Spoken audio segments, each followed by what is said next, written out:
The most important strategy for us was, especially my involvement, was we reset our corporate purpose, vision, and mission.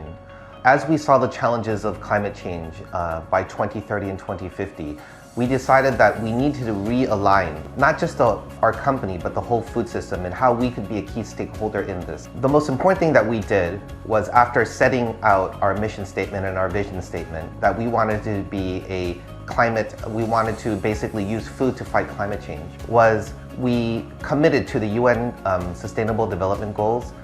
We committed to carbon net zero by 2030. And because of those commitments, we drove down into the execution and operational level, shifts in terms of how we operate, as well as how we measure our KPIs in order to move our entire organization forward. By 2050, what's very shocking is when we really looked at what's going to happen to our industry, we found that the world will warm by 2 degrees. And not just Thailand, but most of the developing world will see a shift in terms of how much agriculture can be produced. And we will lose one growing cycle by 2050, and that's going to be tragic for the world. We will face food shortages, and that really inspired not just myself, but our entire management team on what can we do as an active player.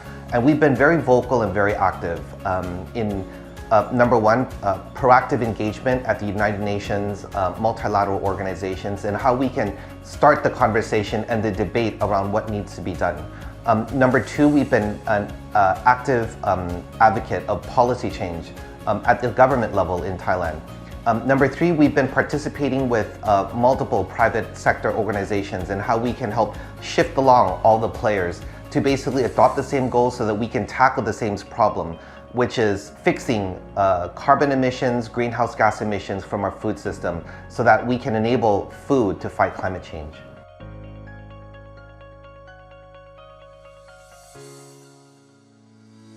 I think as a public company, one of the biggest challenges when you have metrics that are not just for a profit and loss perspective and is not measurable or impactful to investors, is basically the short-termism of the stock exchange. And a lot of what we've been doing since we've been listed, and also over the past half decade, really hasn't been recognized. And I think that's one of the biggest challenges, because as a public company, my cost and the resources that we use to basically drive our sustainability strategies makes it so that our cost of operations is actually higher relative to our peers. And oftentimes I think this is the biggest challenge in convincing investors why we're a great stock relative to our peers. I think a second major problem is what's happening with respect to climate change is something that the world has never seen. And it's going to take estimated $30 trillion over the next 2 decades to solve this problem. And they're problems that have never been solved before.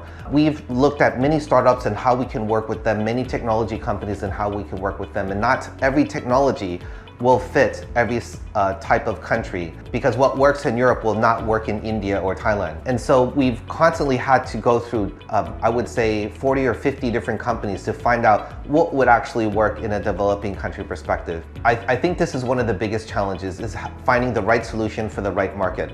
For myself, what I've been doing is I've been an active participant in actually meeting with founders, meeting with technology companies, as well as on the developing country side, such as Thailand and India, where we're actually taking a active role.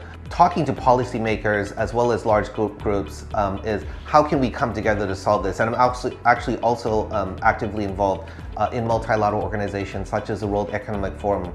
At a policy level, is that how, as a policy level on an international scale, can we come together to solve some of these problems, given that not one solution will fit all. And I think this is a very big problem and bottleneck for us moving forward. We think very long term. We look at ourselves as a climate fighting food company. And in order to do that, we need to be fully integrated. So our vision and our purpose, right, by 2050 will be to be a vertically integrated company from farm all the way to retail. And what's going to set us apart really over the next years will be, number one, to be the first carbon net zero and potentially carbon negative food company, if not in Asia, in the world. And we can do that because of the carbon negative emissions generated from our upstream farms. On the downstream component, the reason why one of our biggest strategic moves is to buy into downstream, and our target market really is Asian grocery markets, supermarkets around the world, is to basically create an efficient system that we can control end to end. So imagine in the next 20 years, right? We become the world's leading omni-channel Asian grocery supermarket, and in Australia and in the rest of the world, right? We will have the most efficient supply chain end-to-end from a greenhouse gas emissions perspective. We would have had impactful programs at the upstream farmer level, working with governments, getting farmers to transition from pesticides to organic foods, hence reducing greenhouse gas emissions. We would have elevated the standard of the consumer experience at the Asian grocery supermarket level to show them that you don't have to go to a Tesco's or Walmart, right? You can actually come to your local Asian grocery supermarket, right? You can buy produce that is sustainably sourced organic directly from farmers, right? You can buy it in a net zero shopping environment, and you can feel good about yourself, right? In fact, we actually may be even more efficient from a sustainability perspective than even traditional modern retailers.